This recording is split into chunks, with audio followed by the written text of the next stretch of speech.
ni. Dia punya format dia sebab kan pun bincangan juga, kita akan ada sesi informasi sedikit lah. Kita akan share slide sikit. Tapi kalau ada siapa yang kalau tengok kat sini ada peraturan yang telah dinyatakan, setiap peserta boleh nak tanyalah pada masa-masa yang sesuai.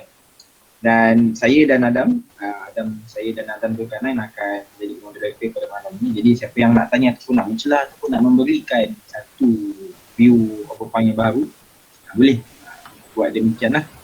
Dan juga bolehlah bahasa yang sopan. Sebab kita ni semua student mahasiswa, jadi kena beberapa orang kata sopan sikit lah.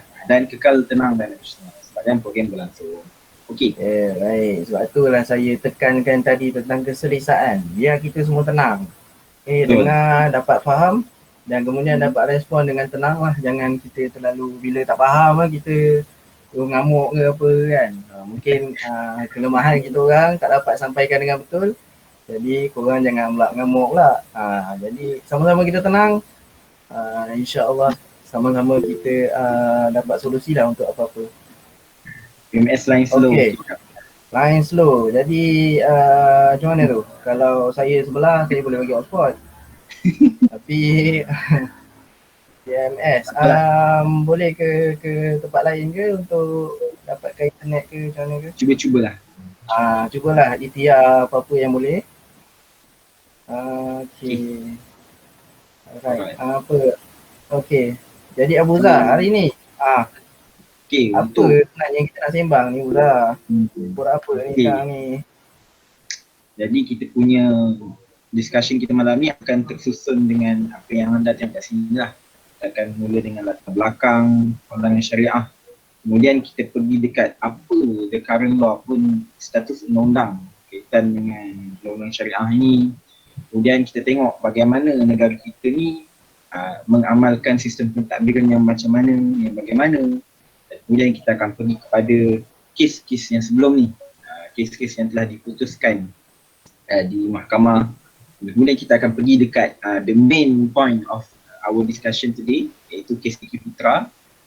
Kita akan tengok latar belakang dan alasan penghakiman kes ni, dan kemudian kita akan pergi dekat perbandingan dengan kes-kes lain lah. Dan jadi difahamkan ada juga seramai kot yang bukan ada latar belakang undang-undang. Jadi sebab tu kita orang bagi dulu latar belakang dan juga sedikit sejarah sikit lah sebelum kita start kepada kes Diki Putra ni. Mungkin kalau korang baca kes tu terus, mungkin tak berapa nak faham kan, banyak istilah-istilah perlembagaan dan istilah-istilah undang-undang dalam tu. Dan juga sebenarnya benda-benda ni berkaitan juga dengan sejarah kita semua. Jadi insyaAllah saya rasa semua dah ready kan? Semua dah ready dah. Kita akan mulakan dulu dengan latar belakang perundangan syariah di Malaysia. Jadi Abu Zah, saya persilakan untuk beri sikit lah, borak lah sikit pasal apa benda ni, latar belakang ni. Jadi sebelum saya nak borak kan, saya lupa nak perkenalkan diri saya ni. Nama saya Abu Zah bin Anwar. Saya pelajar undang tahun 2 di UIA. Kalau yang berada di sisi lain tu, selamat berkenalan lah. Yang mana saya tak kenal dia ataupun yang mana anda tak kenal saya, selamat berkenalan lah. Saya Abu Zah, pelajar undang-undang tahun 2 di UIA. Okey, jadi kenapa penting untuk kita nak trace balik sejarah ataupun latar belakang ni? Sebab negara kita ini perundangan dia dah lama. Negara kita ni kita tak sepatutnya lihat negara kita ni hanya pada fasa selepas kemerdekaan. Kita kan tengok sebelum tu lagi. Sebab sejarah negara kita ni dia lebih lama lagi sebelum selepas kemerdekaan tu. Okey, boleh pergi ke yang seterusnya. Okey, kalau kita tengok sejarah Kesultanan Melayu dahulu, kita ada pelbagai undang-undang ataupun undang-undang syariah lah yang dijadikan sebagai undang-undang utama dalam pentadbiran sesebuah kesultanan. Antaranya yang anda boleh tengok dekat slide ni lah, Batu Bersurat Terengganu yang merupakan ada bukti-bukti bahawa ada undang-undang syariah yang dilaksanakan. Undang-undang Melaka, Hukum Kanun Melaka. Contoh saya nak bagi contoh Hukum Kanun Melaka ni. Hukum Kanun Melaka ni dia dilaksanakan pada zaman Sultan Mullah Fatah. Jadi dalam Hukum Kanun Melaka ni dia ada 44 artikel negara yang memperincikan setiap undang-undang dalam sebuah negara. Contohnya tentang undang-undang jenayah. Undang-undang jenayah dia ada dinyatakan bahawa ada dinyatakan tentang hukuman qisas. Hukuman qisas ni bila mana kita bunuh orang, apa hukuman yang patut diberikan, ataupun bila kita buat sakit kat orang punya badan dan sebagainya lah, hudud. Dan kita juga ada undang-undang perlembagaan di dalam hukum kanon Melaka ni, constitutional law ada juga, yang mana dia menceritakan apakah tugas-tugas seorang raja, apakah kuasa seorang raja untuk memberikan hukuman kepada rakyat. Jadi kalau kita tengok kepada undang-undang klasik, undang-undang yang telah diamalkan oleh kesultanan Melayu dahulu, mereka dah amalkan lama dah undang-undang syariah ni, dan undang-undang syariah yang mereka amalkan menyeluruh, bukan hanya terhad kepada hal-hal keluarga dan sebagainya. Dia lebih kepada perlembagaan, kepada jenayah dan sebagainya. Sebab dia adalah undang-undang utama sebuah empire waktu tu. Boleh pergi ke slide seterusnya. Okey, dan tadi saya cerita tentang bagaimana waktu Kesultanan Melayu dahulu kan. Sekarang kita pergi pula waktu negara kita sedang dijajah oleh British. Jadi, cuba bayangkan kan, kalau zaman British menjajah sebuah negara, British ni dia datang, dia menjajah, dia bukan saja bawa tentera atau bawa penjajahan dia tu, dia bawa juga undang-undang dan dia terapkan dalam negara-negara yang negeri-negeri yang menjajah.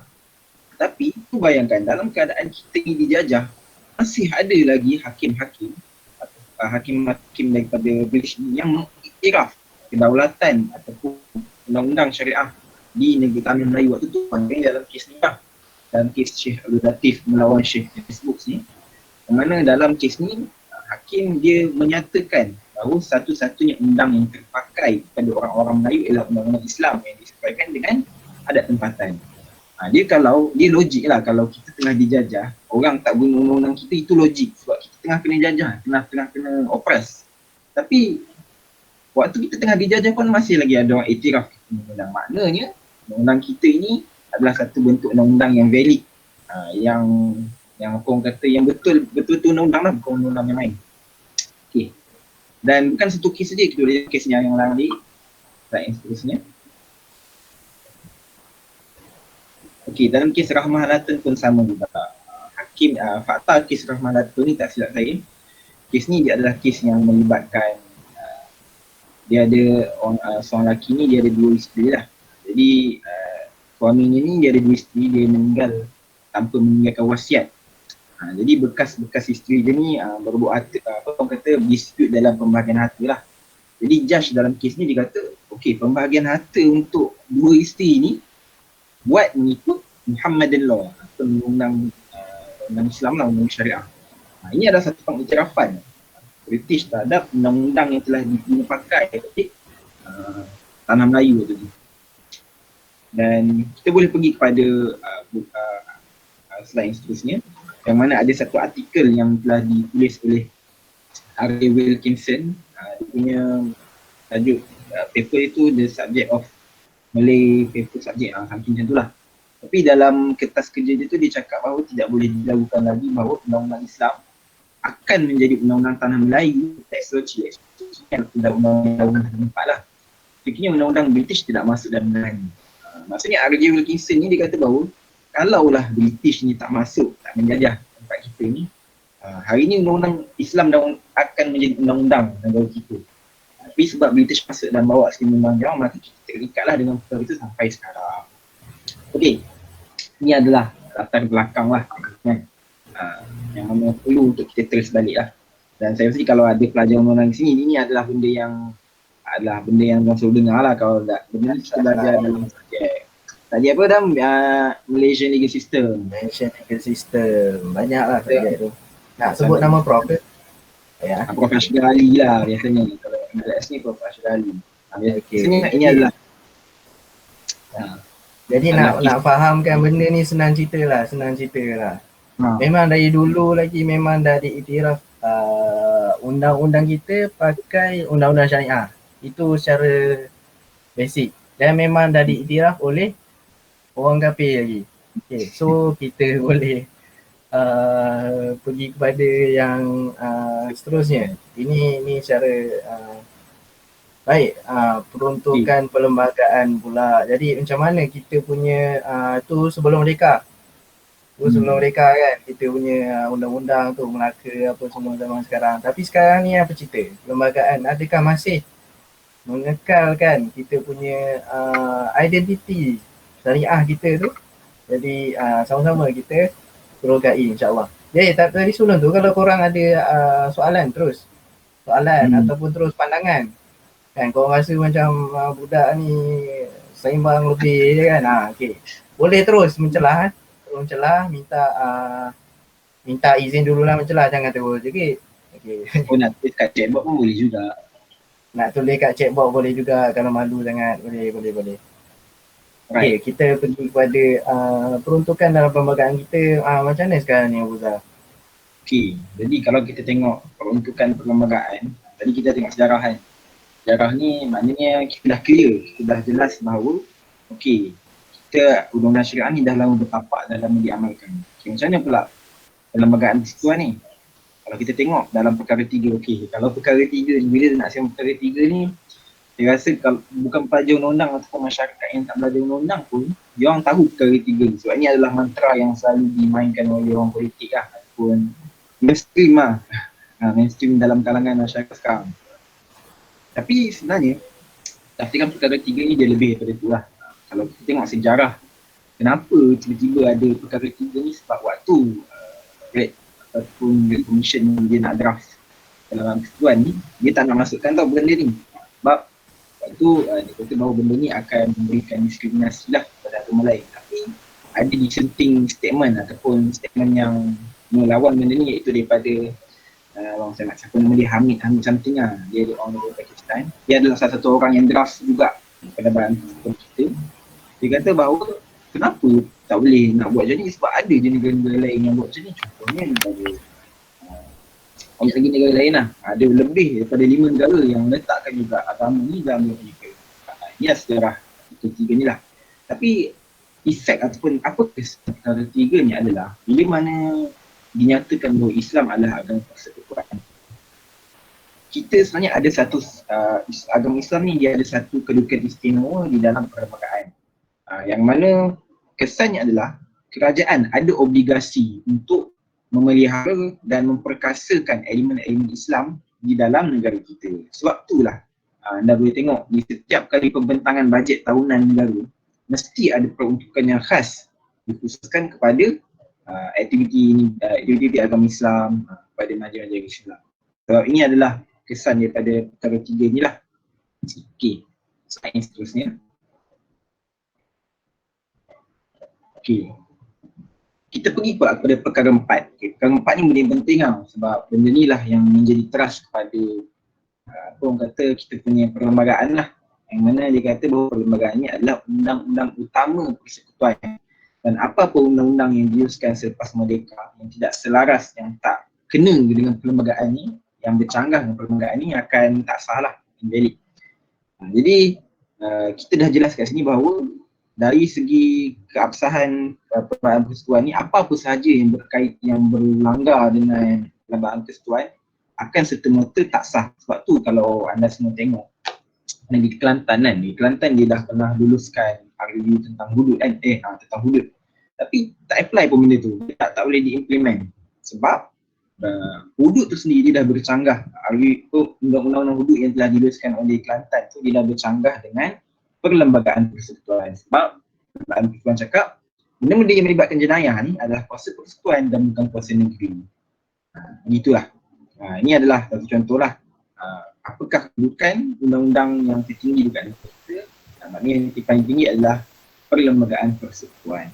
Dan itu juga yang apa tu, hukuman apa hudud yang dibuat oleh Kelantan tu juga melebihi lah kuasa mahkamah syariah dan tu kan. So sekarang pun lah.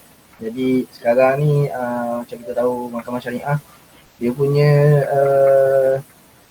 limitasi untuk hukuman tu terlalu rendah lah berbandingkan dengan sivil. Ni kita akan bincangkan berapa tahun, macam tu je lah. So disebabkan itu juga tak dilaksana dan sebab dia bercanggah dengan perlembagaan kita. Okay, slide. Okey, apa lagi Buzan nak cerita? Lagi ada. Ada lagi? Banyak lagi ke? Okay. Kalau kita nak tahu pasal undang-undang ni, kita mesti akan tahu tafsiran atau interpretation dia. Jadi kalau anda nak baca akta ataupun mana-mana statut undang-undang, biasanya tafsiran ni dia ada kat perkara 2, kat artikel 2. Tapi kat dalam perlembagaan kita dia kat artikel 160 lah, 160. Jadi dia interpret undang-undang ni bukan hanya undang-undang yang bertulis, bukan undang-undang yang dalam buku merah, buku kuning, buku hijau tu kan. Tapi dia juga berkait dengan common law, dan yang lagi penting yang saya nak highlight ni adalah apa-apa adat atau kelaziman yang memperkuat kuasa undang-undang di dalam persekutuan juga adalah satu bentuk undang-undang. Jadi kalau kita nak faham benda ni, maknanya undang-undang syariah itu juga adalah satu undang-undang, sebab dia adalah undang-undang yang ada kuasa di dalam setiap negeri lah. Dan tak silap, adat pun kalau kat Sabah Sarawak ada juga adat di sana yang menjadi satu bentuk undang-undang. Ini adalah tafsir undang-undang lah, dia tak hanya terhad kepada benda-benda yang ditulis. Right, slide yang seterusnya. Okay, so kita pergi dekat pengamalan Malaysia. Malaysia ni macam mana? Okay, kenapa saya nak kaitkan dengan sistem federalism dengan topik kita pada hari ini? Sebab isu pembahagian kuasa ataupun isu undang-undang yang dah jadi isu hari ini, dia sebenarnya berkait dengan sistem federalism, iaitu sistem pentadbiran negara kita. Jadi apa sistem federalism ni? Sistem federalism ni dalam arti kata mudah ialah perkongsian kuasa. Perkongsian kuasa lah dalam bahasa undangnya, dia adalah perkongsian kuasa. Jadi macam mana dia berkongsi kuasa di sebuah negara yang amalkan federalism ni? Dia ada dua peringkat kerajaan lah, iaitu kerajaan persekutuan dan kerajaan negeri. Kalau anda tengok kat slide ni, nampak ni di atas negara ni, ini kerajaan persekutuan lah, dan lama-lama yang lain ni semua adalah kerajaan negeri. Dan konsep federalism dia menyatakan bahawa konsep ni kerajaan persekutuan tidak melebihi, tidak mempunyai status yang lagi tinggi daripada kerajaan negeri, dan begitu juga dengan kerajaan negeri, dia tak lagi rendah daripada kerajaan persekutuan. Kedua-duanya adalah sama, sebab kedua-duanya ada kuasa dan bidang kuasa yang tersendiri.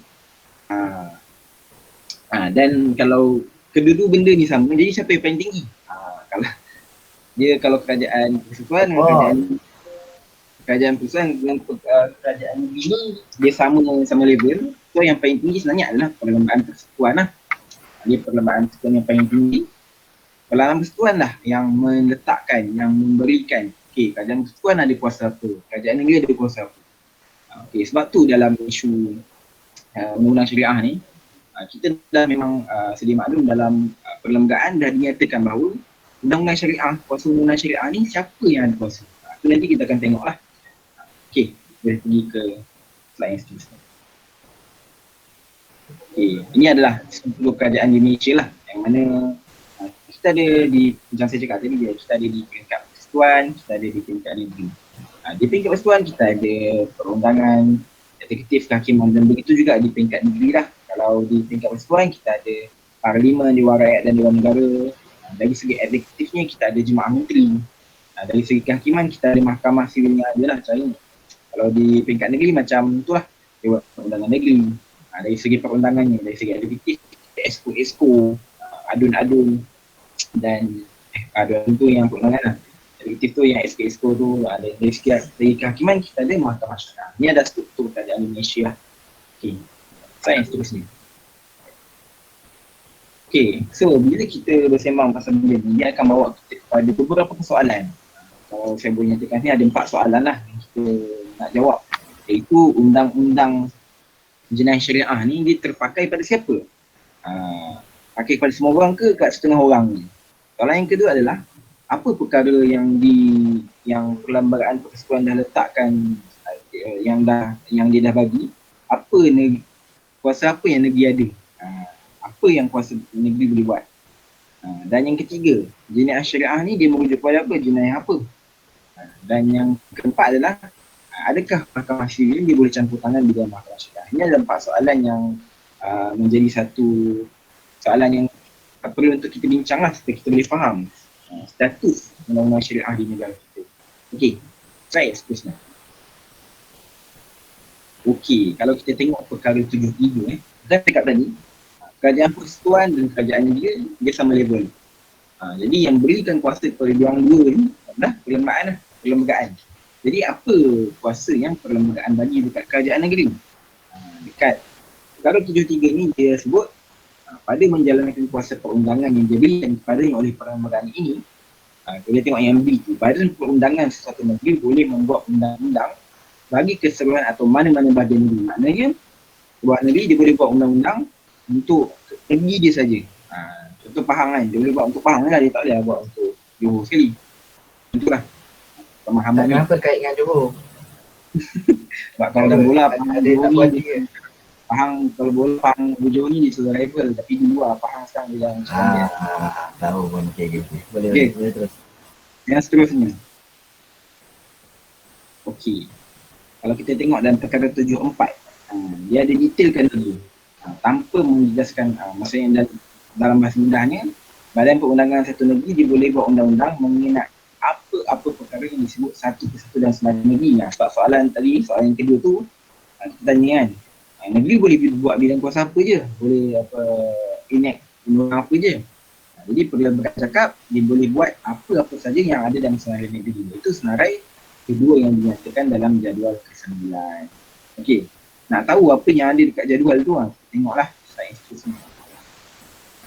Okey, dalam jadual ke-9 dalam senarai kedua, dia dah memang jelas lah menyatakan, kalau anda tengok, kalau anda ada perlembagaan persekutuan di tangan anda boleh buka lah. Dia kalau tengok dekat sini, dia memang satu perenggan yang panjang lah. Satu perenggan yang sangat panjang. Tapi dalam bahasa mudahnya lah nak cakap, negeri ni dia boleh, orang kata dia boleh menggubal undang-undang yang berkait dengan okey, sebab tadi soalan kita undang-undang jenayah syariah ni itu pakai kepada siapa? Okey, dalam ni dia cakap undang-undang jenayah syariah yang digubal oleh negeri hanya terpakai kepada orang-orang Islam, orang yang mengamalkan ajaran Islam. Dan apa benda yang apa yang negeri boleh buat dalam dari segi undang-undang syariah ni? Dia cakap bahawa negeri boleh menggubal ataupun buat apa-apa sahaja undang-undang dan denda untuk kesalahan yang berkait dengan agama Islam, precept of the religion.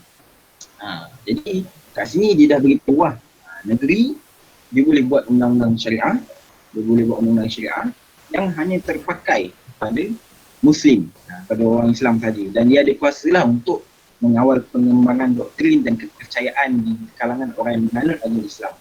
Maksudnya dia ada kuasa untuk buat apa-apa saja untuk kawal doktrin tu, untuk kawal penyebaran ajaran Islam. Jadi negeri ada kuasa ni. Jadi dah settle lah, kita dah faham. Okay, negeri memang ada kuasa. Persekutuan tak ada kuasa dalam ni. Persekutuan, kerajaan persekutuan tak ada. Orang kata jurisdiction dalam isu ni. Negeri je yang boleh buat. Okay. Yang seterusnya. Okay. Jadi soalan terakhir, kalau tengok tadi kan, soalan terakhir yang kita tanya, adakah mahkamah sivil dia boleh campur tangan dalam bidang kuasa mahkamah syariah ni, undang syariah ni? Jawapannya adalah tidak. Kalau tengok perkara 121A, 1A ni,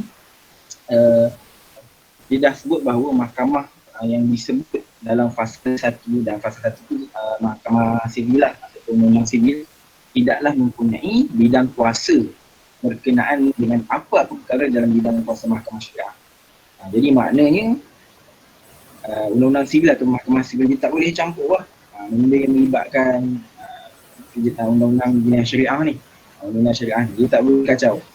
Dan benda ni memang dibuktikan di dalam kes, kalau saya boleh sebut kat sini, kes Muhammad Habibullah. Okay, dalam kes ni dia ni lah, dia ada dispute, dan judge dalam kes ni dia cakap bahawa artikel 121 ini dah memang jelas bahawa mahkamah sivil ataupun mahkamah sivil dia tak ada apa-apa kuasa untuk interfere dalam undang syariah atau mahkamah syariah. Tetapi kita tanya-tanya kan, kalau mahkamah sivil tak ada kuasa, kenapa banyak kes-kes yang melibatkan pertelingkahan antara syariah dan sivil ni dibuat kat mahkamah tinggi di mahkamah sivil. Itu pasal aku nak tanya juga. Nak tanya apa? Pasal tu lah, macam mana perkara 121 ni ada, tapi apa hal sekarang ni banyak pula yang mahkamah sivil nak cerita kalimah Allah bagai lah, enactment jenayah syariah bagai lah. Cuba cerita sikit Bozam. Kalau tengok ni, saya merujuk kepada buku yang ditulis oleh Dr. Abdul Aziz Baria. Dia ni adalah salah seorang pakar perlembagaan. Dia kata bahawa dalam kes Abdul Kahar bin Ahmad, Federal Court dah buat satu decision bahawa artikel 121A ni dia memberikan memberikan pentas untuk mahkamah sivil ni interpret konflik ataupun selesaikan konflik yang berlaku dalam perkara yang melibatkan syariah dan sivil. Kiranya kalau ada isu yang melibatkan undang-undang sivil dan undang-undang syariah, ada konflik, ada dispute, mahkamah tinggi dia boleh jadi satu platform untuk dia nak jelaskan, okey, ni kuasa siapa, ni kuasa siapa. Bukanlah dia nak tentukan, bukanlah dia nak interfere. Dia tak interfere pun lagi sebab mahkamah tinggi dia jadi satu tempat untuk dia tentukan, okey, ni bidang kuasa siapa, ni bidang kuasa siapa. Sebab itulah banyak kes yang hari ni melibatkan dispute dibawa di mahkamah tinggi. Sebab mahkamah tinggi dia itulah, dia jadi satu pentas untuk kita tahu benda ni kuasa siapa, benda ni kuasa siapa. Dan kalau dia setuju benda ni bawah undang-undang sivil, bawah mahkamah sivil, so dia proses akan mahkamah sivil. Kalau dia cakap okey ni benda ni bawah mahkamah syariah, dia proses kat mahkamah syariah. Begitulah, sebab tu dia banyak dibawa ke mahkamah sivil. Okey, itulah. Jadi itulah sedikit yang mana benda yang anda boleh faham. Iaitu untuk kes Iki Putra ni dia melibatkan undang-undang syariah. Jadi undang-undang syariah ni undang-undang syariah ni hanya terpakai kepada orang Muslim dan hanya boleh digubal oleh negeri. Persekutuan tak boleh kacau. Dan mahkamah sivil dia tak boleh interfere selagi mana tak ada satu keputusan yang jelas daripada pentas dia itulah. Okey, inilah. Okey. Setakat ini yang saya boleh ceritakan untuk sebelum kita pergi kepada part yang lagi penting. Okay. Ada apa-apa soalan tak? Okey, untuk sejarah dan juga apa-apa inti dalam perlembagaan kita, siapa ada soalan nak tambah ke, nak bagi pandangan? Lagi dekat main discussion juga pula. Maybe lah, dia orang macam blur-blur kot. Kan, cerita sejarah ni memang semua, time aku pun kalau belajar sejarah dulu memang semua tidur kan. Semua duduk je. Okey, tapi yang penting apa yang kita nak sebut kat sini adalah dari segi sejarah memang kita guna undang-undang syariah. Itu first. Dan memang dah diiktiraf oleh hakim-hakim dari British sendiri lah, dari penjajah sendiri. Orang datang rumah kita, dia iktiraf tu rumah kita. Okey, itu settle. Okey. Kemudian dalam perlembagaan pula memang dah peruntukkan beberapa kuasa dalam bidang syariah ni adalah bawah negeri. Dan juga persekutuan iaitu kerajaan secara keseluruhan tu tak boleh interfere dengan bidang kuasa syariah ni lah. Tapi okey, kalau kita nak cerita dari segi silibus tu, settle situ lah. Dari segi silibus dalam kelas lah. Kan dah habis lah situ. Tapi sekarang ni apa hal kita nak borak-borak ni kan? Apa masalah dia? Macam yang saya sebut tadi ni macam orang kata pemanis mula lah. Main dish ni belum lagi. Makanan utamanya belum sampai lagi. Okay. So ini dia punya syllabus dalam buku teks. Dalam buku teks memang sebut macam ni. Dalam perlembagaan memang macam ni. Tapi realitinya macam mana tu? Itu yang kita nak bincang sekarang kat sini. Banyak sangat kes-kes interference terhadap undang-undang jenayah syariah. Jadi kalau korang dapat baca baru-baru ni kes Iki Putra tu kan, tapi sebenarnya sebelum ni memang ada banyak cabaran terhadap jenayah undang-undang syariah di Malaysia. Jadi kita boleh tengok sedikit dulu apa-apa kes sebelum ni yang pernah mencabar jenayah syariah. Jadi sebelum ni banyak berlaku semakan kehakiman dalam kes terutamanya ZI Publication lawan Kerajaan Negeri Selangor. Dalam kes ni, kes rampasan buku Allah, kebebasan dan cinta, tulisan Irsyad Manji. Jadi dalam kes ni dia bagi tahu bahawa Seksyen 16 Enactment Kesalahan Jenayah Syariah Negeri Selangor 1985 itu tidak berperlembagaan. Seperti mana cabaran terhadap Iki Putra ni. Macam mana? Kes tu dia kata bahawa enactment tu berperlembagaan. Yelah, tapi keputusan dia enactment dia adalah berperlembagaan lah. Jadi dia punya permohonan tu tak diterima. Intra vires tu maksud dia adalah berperlembagaan. Okey, kalau dalam istilah undang-undang lah. Kalau sebaliknya adalah ultra vires. Ultra vires ke virus? Bantai lah. Okey, ultra vires. Aku rasa ultra vires tu. Intra vires dengan ultra vires. Jadi untuk kes ni dia tak lepas lah. Dia kata okey, enactment kesalahan jenayah ni masih lagi berperlembagaan, masih lagi ikut bidang kuasa syariah. Jadi ini pada tahun 2016. Okey, kes lain juga kita boleh tengok adalah kes boleh tahu tak semakan kehakiman atau apa semakan kehakiman ni adalah kita nak cek benda ni ikut perlembagaan ataupun tak kan. Contoh lah, apa tu, kita kena saman kan, kita kena saman tak pakai mask kan, tak pakai mask, kena 10,000 kan, bapak tak wati kan. So kita cakap, oi ini tak ikut perlembagaan ni, acah kan, tak ikut perlembagaan. So saya nak buat semakan kehakiman, benda ni tak ikut perlembagaan, so saya nak bawa benda ni ke court. Jadi semakan kehakiman ni dia akan tengok benda ni bawah bidang siapa dan constitution ataupun tidak lah. Jadi seterusnya kes apa seterusnya? Negeri Sembilan lawan Juzaili. Ni kes mak andam lelaki berpakaian dan berkelakuan seperti wanita. Ni dia section, dia dispute section enactment jenayah syariah Negeri Sembilan 1992 yang melarang kita memakai pakaian jantina lain. Contoh lelaki lelaki dia tak boleh pakai pakaian wanita, wanita tak boleh pakai pakaian lelaki. Jadi dalam enactment jenayah tu dia bagi tahu macam tu. So member ni kena tarik lah, mak andam ni kena tarik masuk court kan. Dia kata kau pakai baju perempuan, kau lelaki kan. So dia pun cabar, dia cabar, oi mana boleh, kata aku lah nak pakai baju apa kan. So benda ni tak berperlembagaan, so saya nak cabar benda ni. Jadi keputusan yang sama diberikan, iaitu masih enactment ni masih di bawah bidang kuasa negeri, masih mengikut perlembagaan. Jadi dia masih boleh dipakai lah. Terusnya pula pada tahun 2009 ni, Sulaiman Takrib, Kerajaan lawan Terengganu. Okey, kesalahan mengingkari atau tidak mematuhi fatwa. Okey, dalam kes ni pula tak silap, kalau salah boleh betulkan, Buzar ke siapa, member ni dia nak solat Jumaat kan, tapi dia tak solat Jumaat kat tempat yang didaftarkan yang boleh solat Jumaat. Faham tak? Okay, contoh masjid A kan boleh solat Jumaat, tapi masjid B tak boleh solat Jumaat.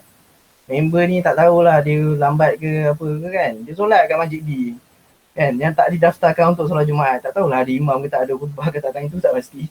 Tapi dia solat dekat masjid B. So member ni kena tarik lah masuk court kan. Dia kata kau tak ikut fatwa ni, tak boleh kan.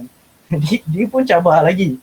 Dia cabar lagi, so kata aku lah solat mana kan. Kau asal nak halang aku nak solat mana kan. Jadi benda yang sama juga berlaku. Seksyen 51 enactment pentadbiran hal ehwal agama Terengganu 2001 masih berperlembagaan, maksudnya masih dikira dalam bidang kuasa negeri, dan negeri boleh meneruskan undang-undang itulah. Jadi itu maksud dia, intra bias ni. Okey, baik. Terusnya kita boleh pergi, kalau ada apa-apa soalan boleh kita terus tanya, dan insyaAllah kita terus jawablah apa yang kita faham. Okay, alright, kita terus kepada main point kita hari ini.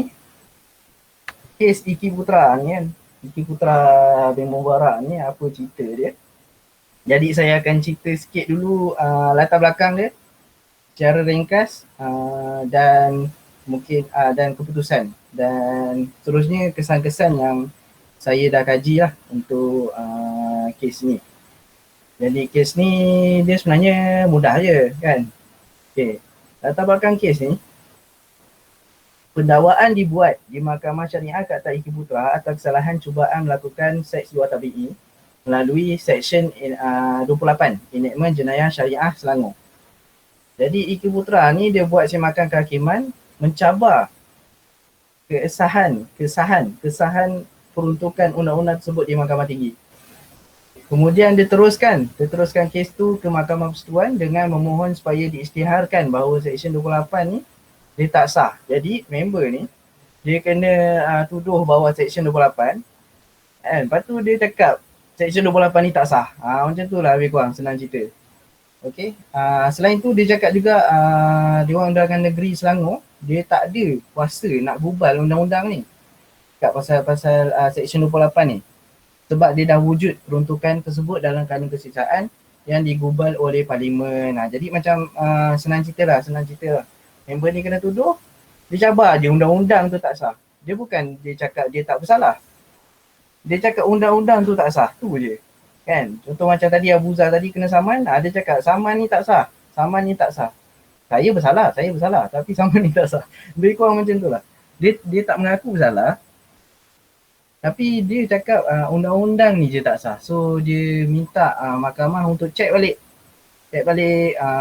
undang-undang ni betul ke tak ni, sah ke tak ni.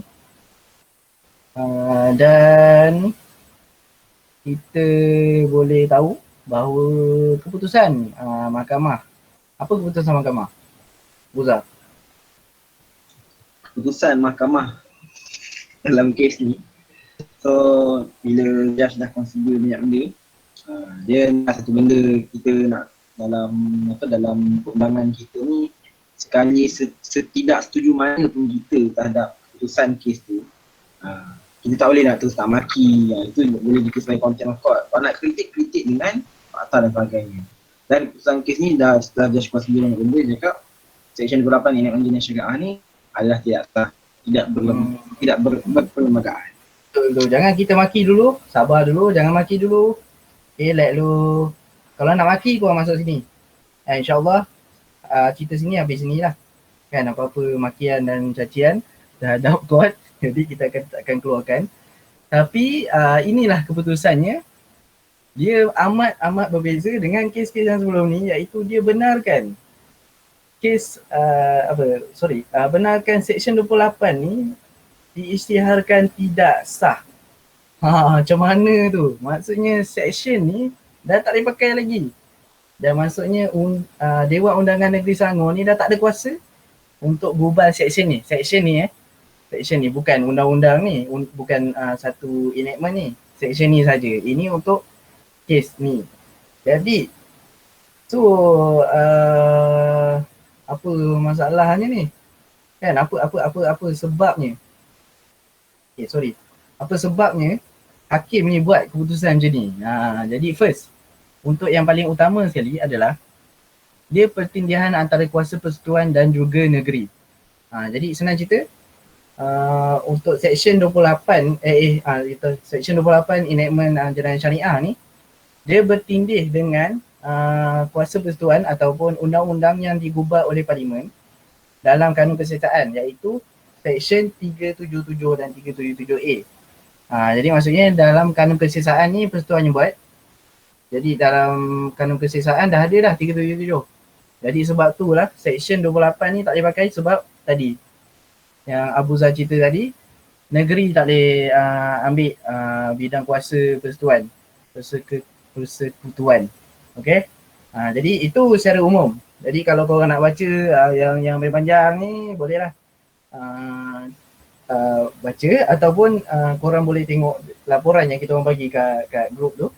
Agak panjang jugalah tapi ini saya ringkaskan je lah. Dia memang banyak dia punya dia punya komen dia dan juga dia punya alasan dia tu untuk kehakiman ni. Sampai berapa hakim tu, 9 hakim sampai setiap orang nak bagi pendapat tu. Jadi saya cuba ringkaskan kepada tiga sebab utama. Kalau Abu Zar nak tambah ataupun orang lain nak tambah ataupun nak tanya, komen ke apa, boleh. Alright, yang kedua pula, itu tadi bertindih. Tu dia macam okay fine, dia macam tak ada apa masalah sangat lah. Okay, yang kedua pula, enactment section 28 ni termasuk dalam peruntukan undang-undang jenayah di bawah senarai persekutuan. Okey. Ini yang agak serius sikit, iaitu dia nak cakap bahawa enactment jenayah syariah section 28 ni, enactment jenayah syariah ni, section 28 ni dia termasuk dalam undang-undang jenayah. Dan dia cakap undang-undang jenayah ni merupakan bawah senarai persekutuan. Jadi ini adalah kelainan pandangan hakim dalam berbanding dengan hakim-hakim lain, berbanding dengan kes-kes lain. Iaitu dia menafsirkan terus undang-undang jenayah ni memang bawah persekutuan. Sebelum ni dia tak ada tafsir macam ni. Dia tak ada cerita pun undang-undang jenayah ni di bawah persekutuan. Dia hanya bagi tahu hal-hal Islam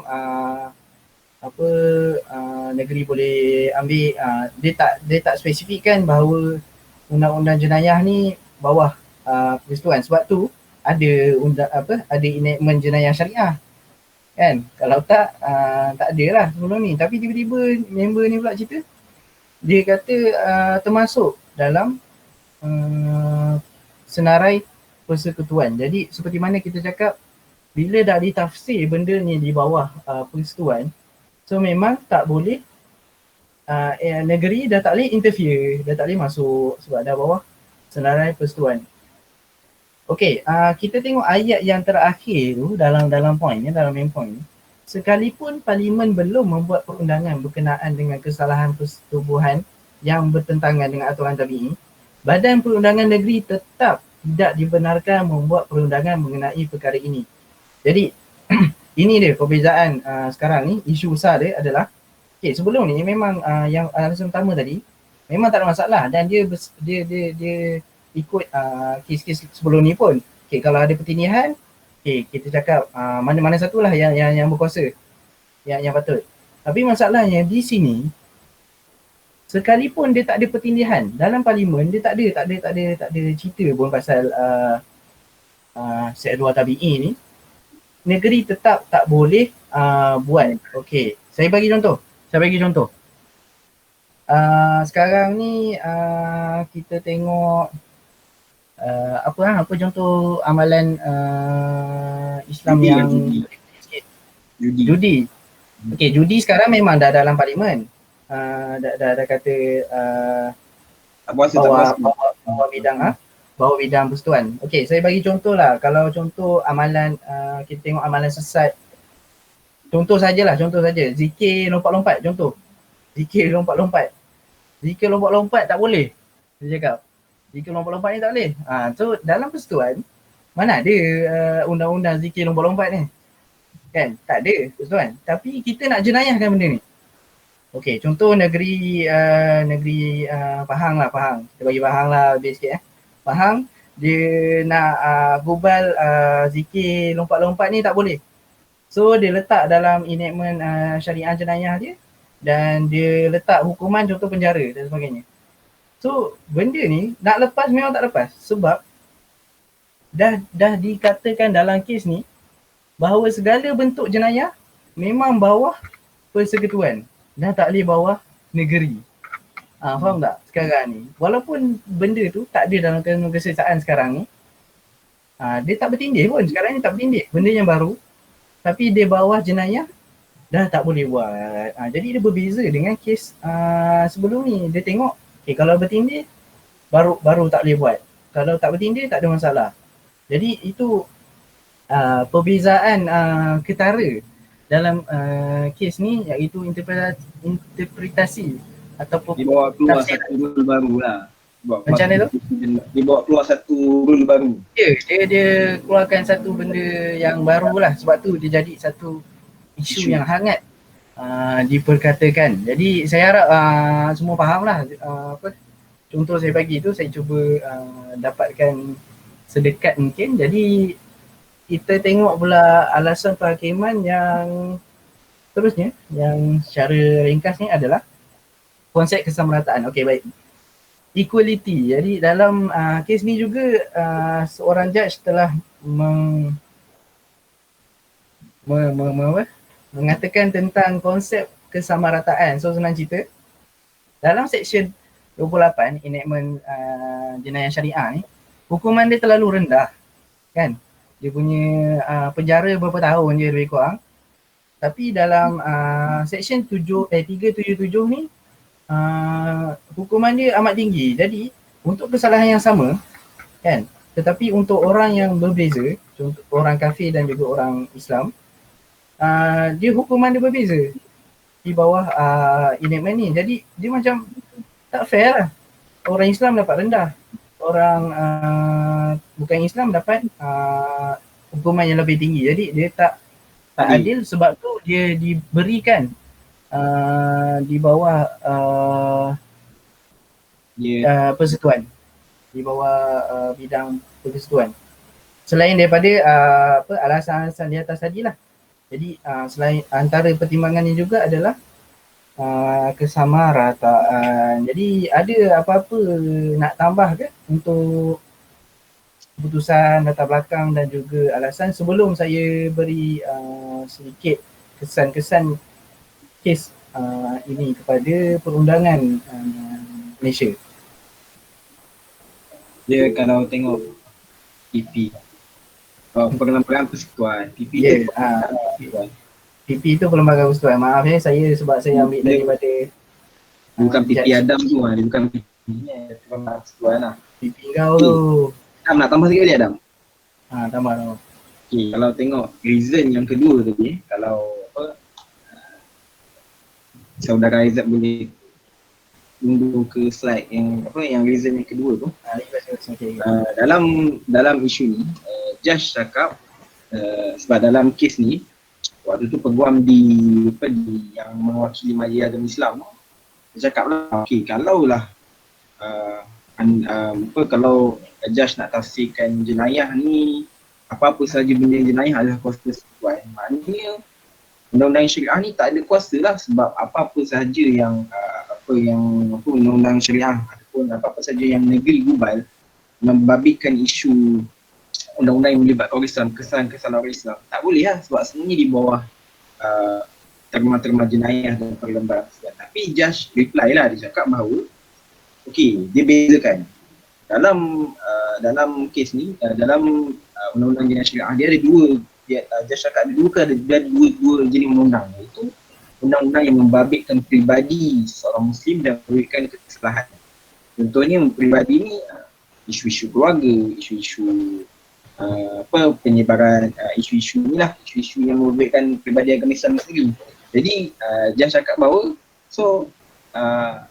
undang-undang syariah still tetap akan digubal. Itu adalah reason daripada judgement lah. Tapi sebenarnya kritikan tu nanti kita bincang dia. Itu saya nak pastikan lah. Boleh je, nak cerita terus boleh je, Buza. Tak ada masalah, kita banyak sangat masa kita ada ni.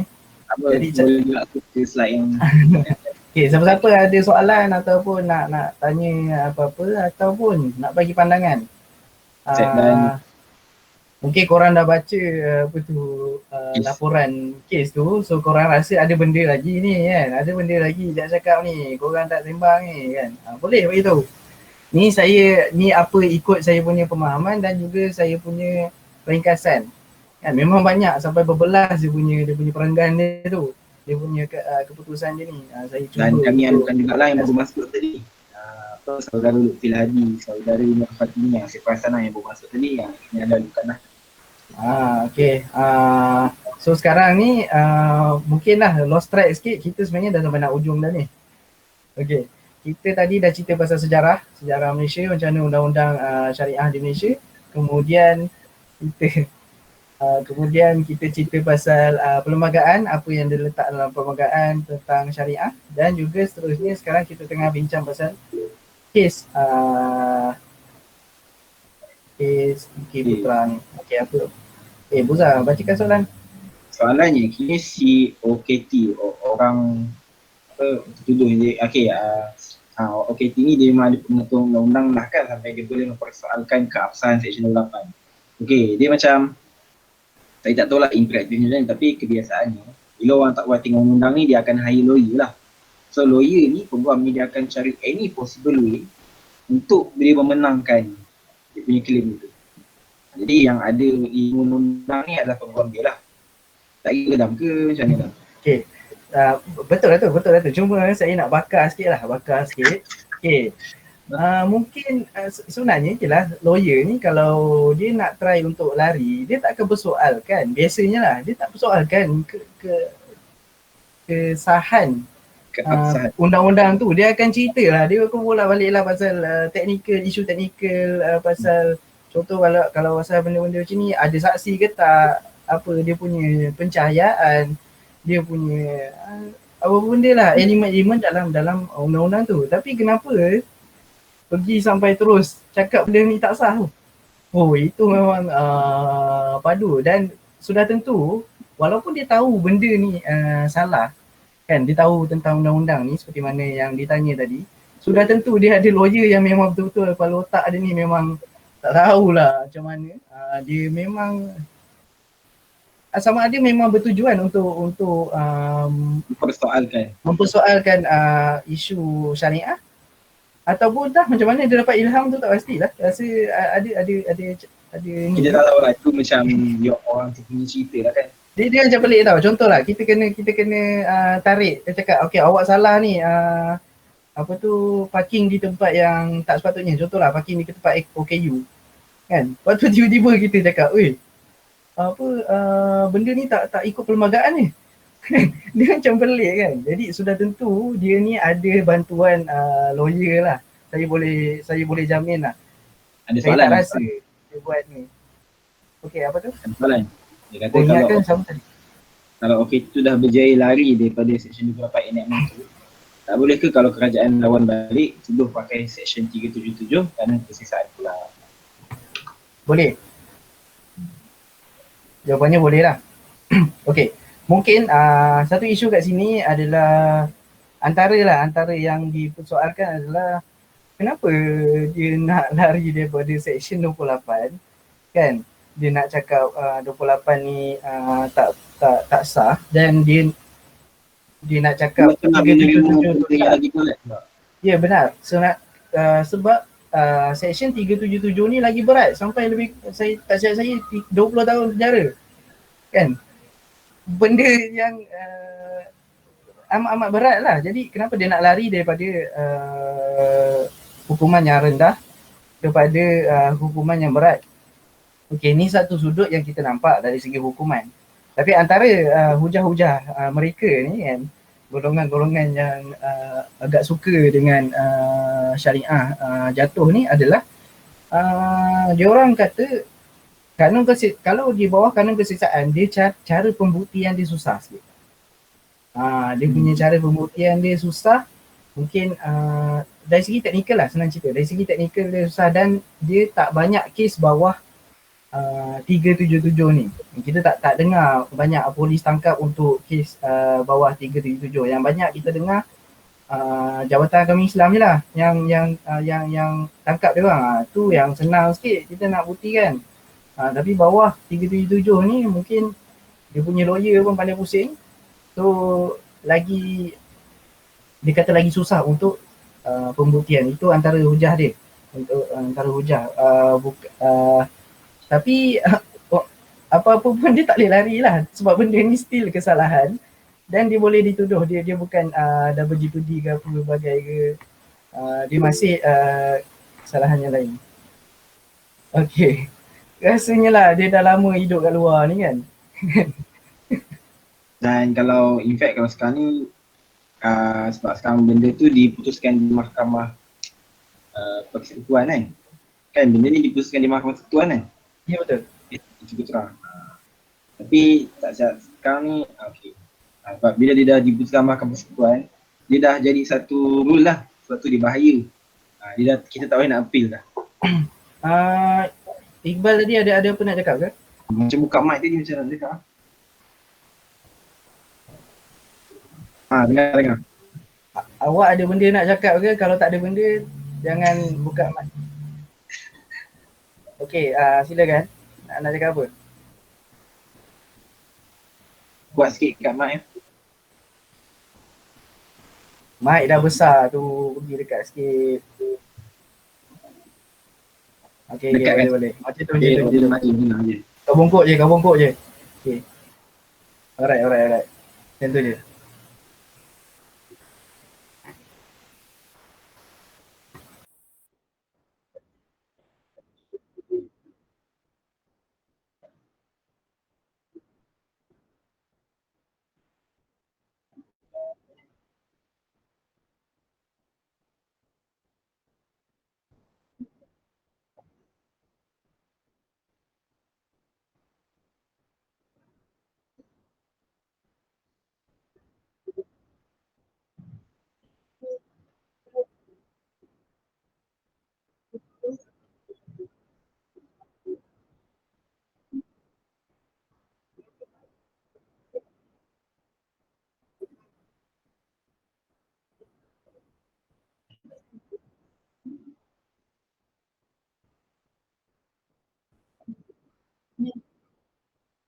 Undang Syariah.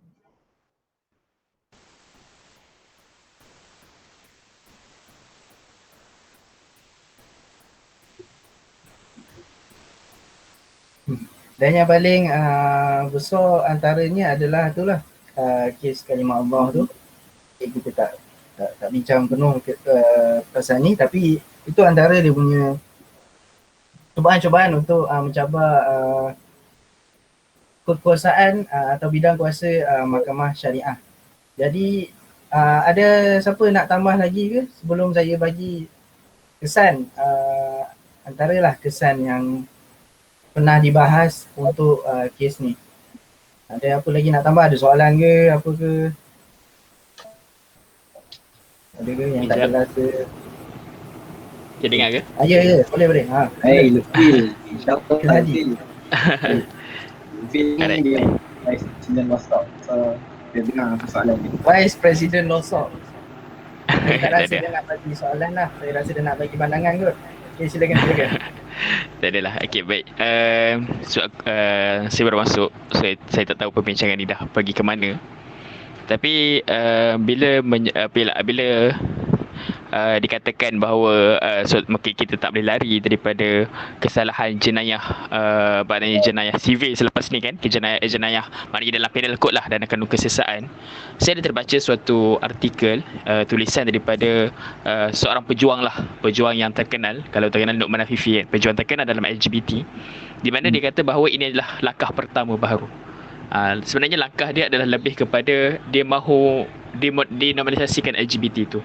Sebab ini memberi suatu kegerunan, sebab kalau kita melihat negara yang agak konservatif yang lain seperti Jepun, turut sekarang ni sudah pun ada suatu kes jenayah, kes mahkamah yang mengatakan bahawa LGBT itu tidak telah melanggar unconstitutional lah, secara mudah dia unconstitutional ataupun tidak berpelbanggaan. Maka saya melihat perkara ini menjadi suatu ketakutan lah, kerana takut nanti dia akan mempersoalkan the validity of the LGBT itself. Itulah yang saya mungkin suatu yang menimbulkan lagi ketakutan lah, ataupun suatu concern dalam perbincangan hari ini macam tu. Betul lah tu. Tapi yang kurang difahami lah setakat yang saya baca kan, dengar forum-forum, yang kurang difahami, benda ni still kesalahan dan Malaysia still against LGBT sebenarnya. Cuma dia bawa kuasa siapa? Bawa kuasa persekutuan, bukan dibawa kuasa negeri, itu saja. Dia bukan bermakna, cuma mungkin lah dia rasa seronok sikit sebab syariah tak ada kuasa kan mungkin dan lagi satu yang saya cakap tadi, kes di bawah 377 ni memang tak ada sebab bukan tak ada, kurang sebab mungkin biasanya yang tangkap-tangkap ni Jabatan Agama Islam, benda-benda macam ni kan, polis dia tak ada tangkap benda macam ni.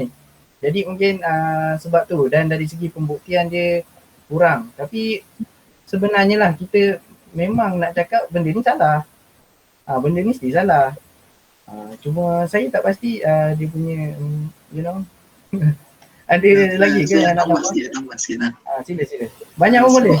Saya setuju lah dengan pandangan Adam tadi kan. Dia menyatakan bahawa contohnya sebagai Seksyen 377 tu jarang di prosecute kan. Dan kalau tengok pun dalam Jabatan Peguam Negara kan, kita boleh lihat sebenarnya ada beberapa keadaan dia berlaku selective prosecution.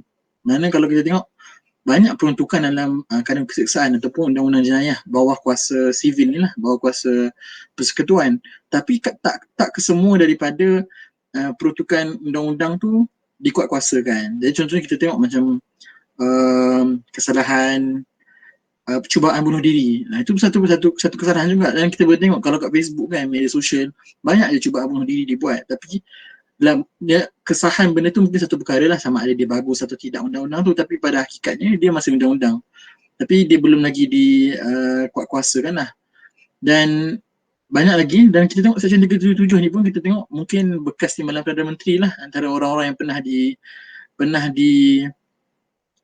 didakwa bawah 377. Dan 377 ni pun kalau tengok 37 B dan C berbeza. Maksudnya 377B ni kalau C secara paksa mungkin kes tu akan dibawa, tapi kalau secara konsensus ataupun hubungan luar tabi'i secara suka sama suka ni, dia menyebabkan kes tu tak dibawa dan menyebabkan mungkinlah orang-orang macam ni dia happy bila mana kes-kes di bawah kuasa sivil ni tak dikuatkuasakan. Jadi bila syariah dah tak buat, sivil tak kuatkuasa, maka orang mungkin lebih gembira lah kot rasanya.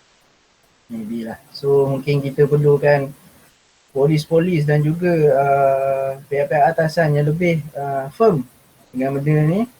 InsyaAllah kita akan bagi dia orang sedih lah. Okay. Kita mungkin ke slide selanjutnya kalau tak ada apa-apa. Okay, sedikit dari kajian saya, dari pembacaan saya sikit, ada dua pandangan tentang kesan kes Iki Putra ni. Okay, pandangan pertama adalah kes ni hanya melibatkan isu teknikal je. Dia nak tentukan bidang kuasa badan perundangan negeri. Jadi contoh macam tadilah, member ni dia cabar, lepas tu mahkamah tengoklah, okey sebenarnya ni bawah persekutuan, bukan bawah negeri. Begitu saja, habis kat situ, khalas satu qaul, wassalam. Okey, macam tu je. So, dan impak dia adalah dia memberi ruang kepada kita, walaupun kita kata itu hak kita, hak Islam kan, bawah syariah, tapi dia kata okey, mahkamah kata okey bawah persekutuan. Ini satu peluang untuk kita atau ruang untuk kita memperkatakan isu berkaitan syariah di mahkamah sivil. Jadi ini pandangan pertama. Okey.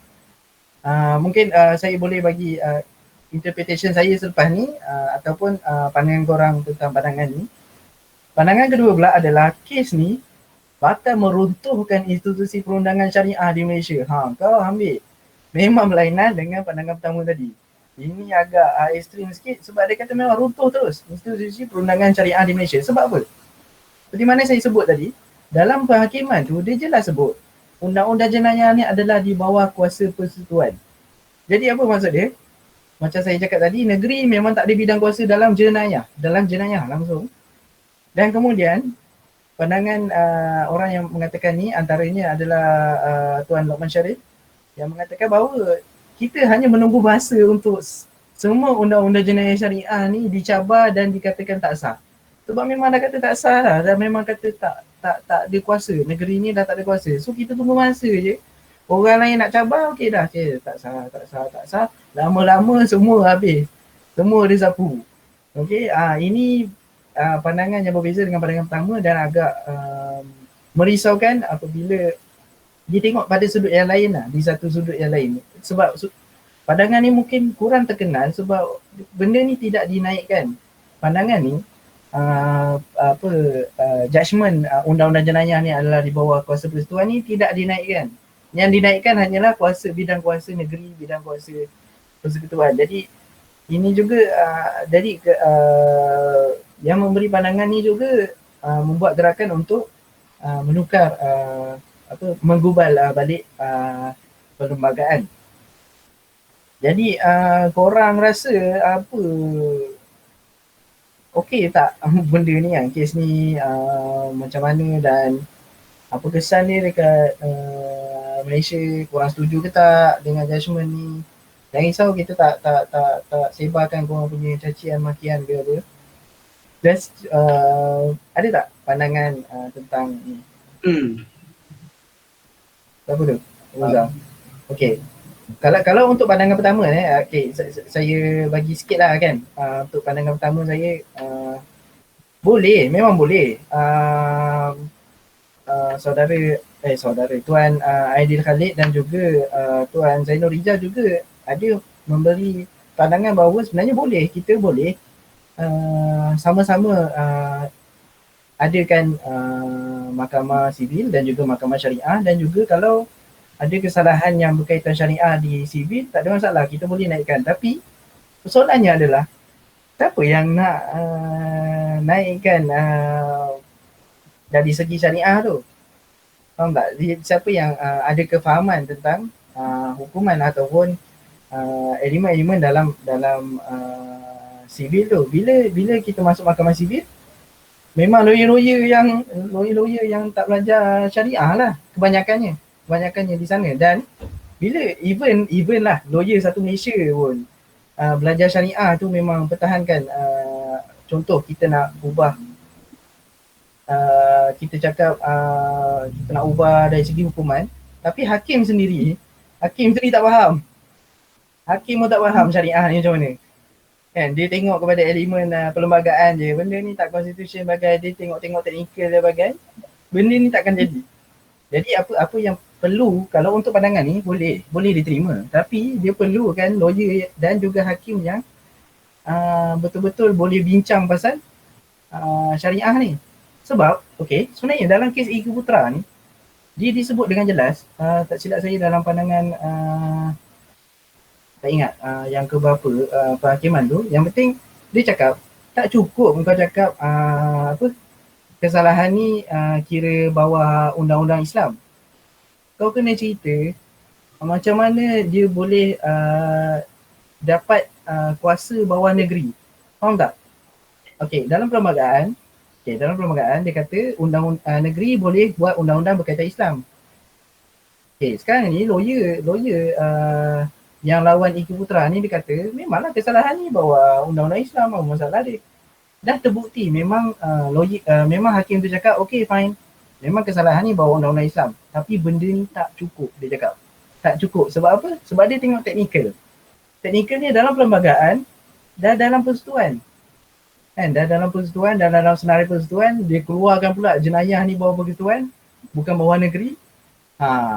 So bila hakim yang tengok part-part teknikal saja, dia tak faham jis Islam tu mempengaruhi meliputi semua perkara dalam kehidupan. Jadi kita tak akan ke mana lah kalau kita nak tengok pandangan pertama. Jadi pandangan kedua ni agak kuat sikit, dan benda yang kita boleh seperti mana Tuan Zainul Rijal bagi tahu, benda yang kita boleh buat adalah gubal perlembagaan. Kita betul-betul tengok balik interpretasi setiap kuasa tu macam mana. Kita terus bagi interpretasi. So tak ada lepas ni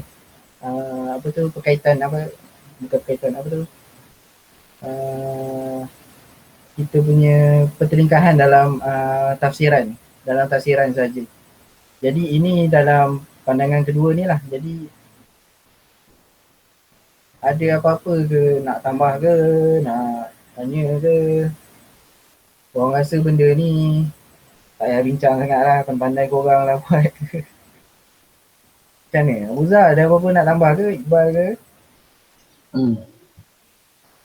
Siapa yang masuk kita dah Yang baru masuk kita dah masuk Dia sesi soal lambat jawab. sikit lah. Sila.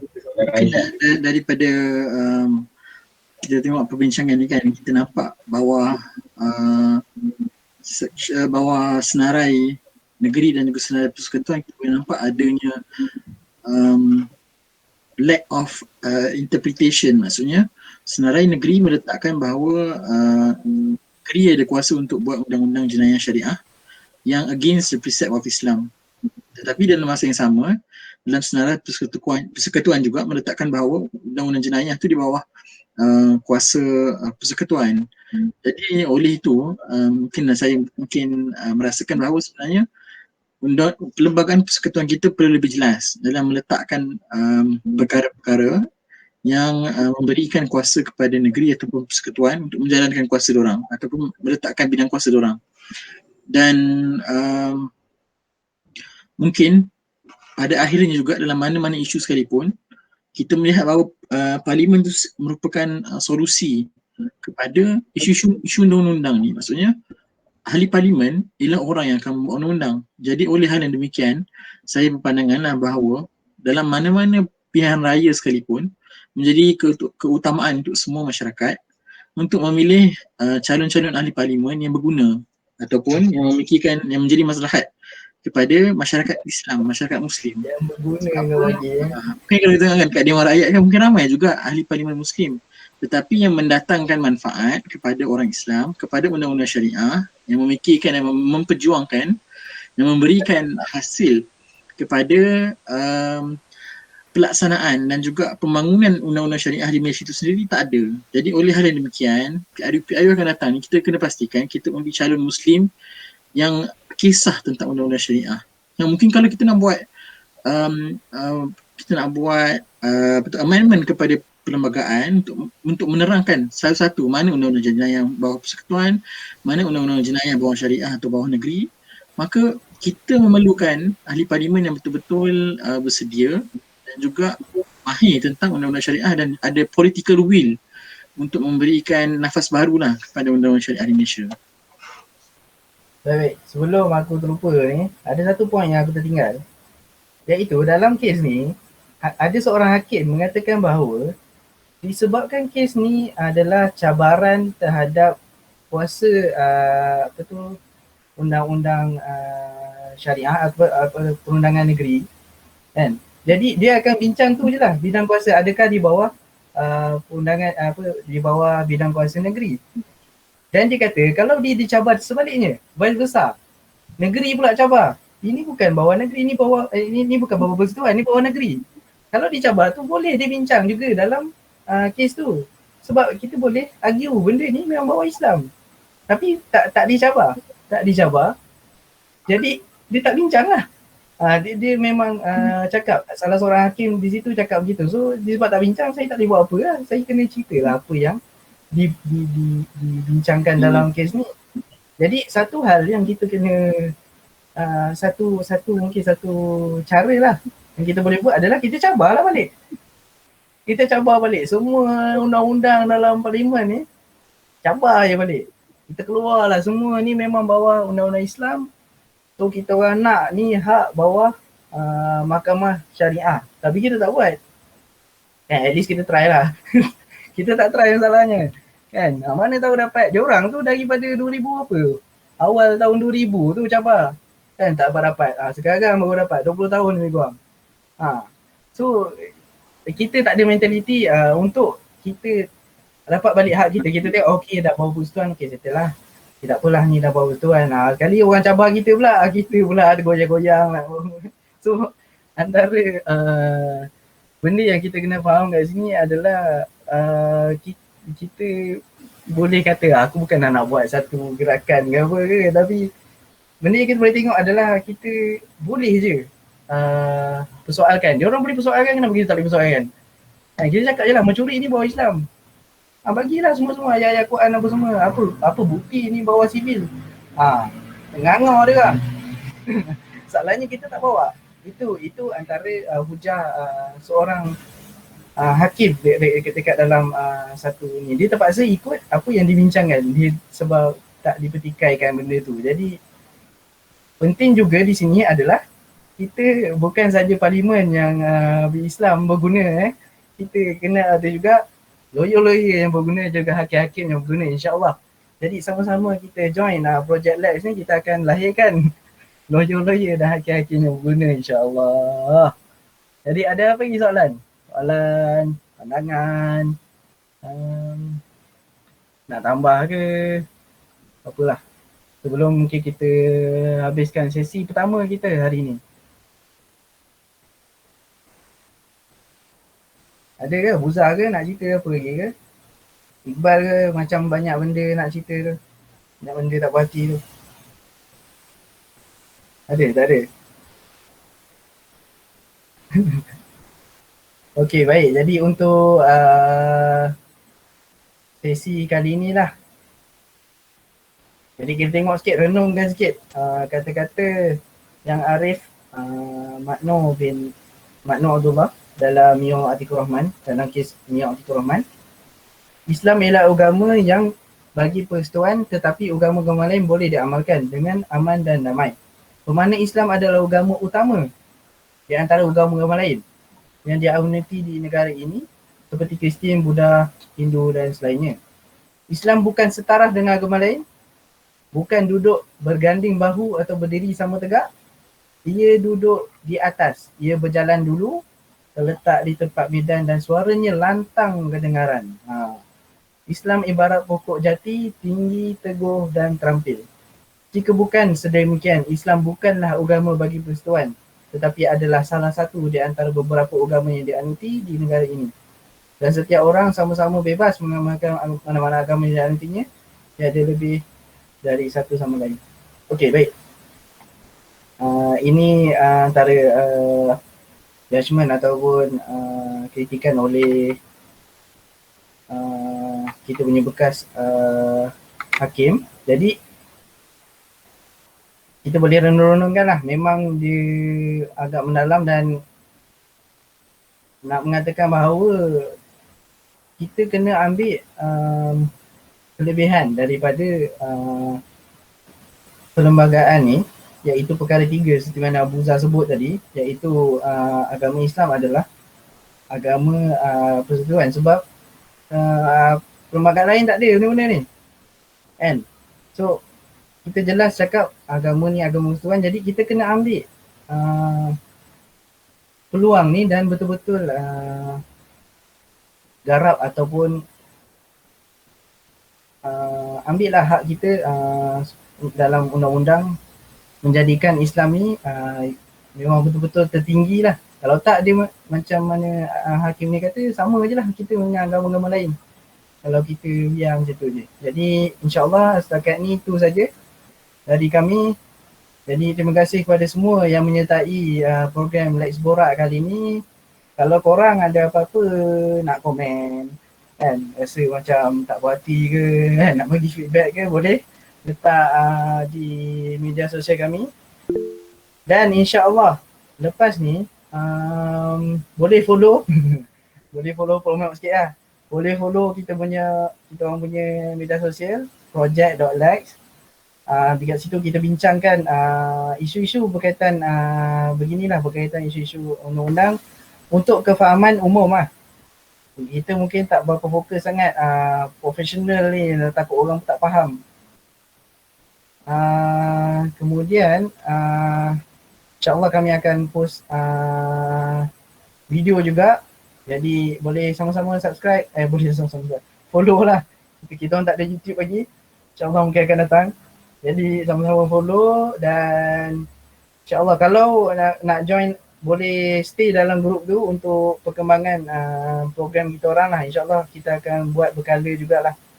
Lex Borak ni mengikut isu semasa. Jadi setakat itu sahaja. Terima kasih. Assalamualaikum. Terima kasih semua datang.